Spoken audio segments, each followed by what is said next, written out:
Hello guys, in this video we'll be learning how to turn on your privacy and content restrictions. I'm Elise and let's get started with the video. Make sure that your iPhone has the feature of this app restriction. Click on your settings, then on screen time.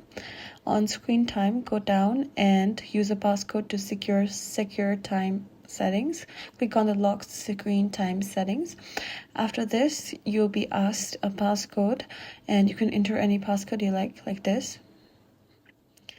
After you enter your passcode, you'll be redirected to this re-enter screen and then log into your Apple ID. After you log into your Apple ID, then you will be shown this page and click on content and privacy restrictions to block inappropriate content. After you click on this button, it will redirect you to another page. Turn on the content and privacy restriction button. To get started, you need to enter in your PIN code as well.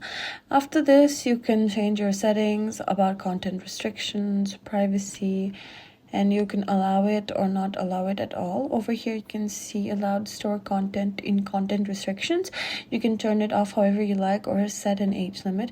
I'm clicking on the apps button. After I click on it, you can see the options that pop up for me, and I've selected to don't allow so that this app cannot be used by anyone, and set it back up. So this is how you change your content and privacy restrictions in an iPhone. I hope you find this video very helpful. See you in the next one, and please be sure to like, comment, share and subscribe, and leave any suggestions on the box below. Thank you.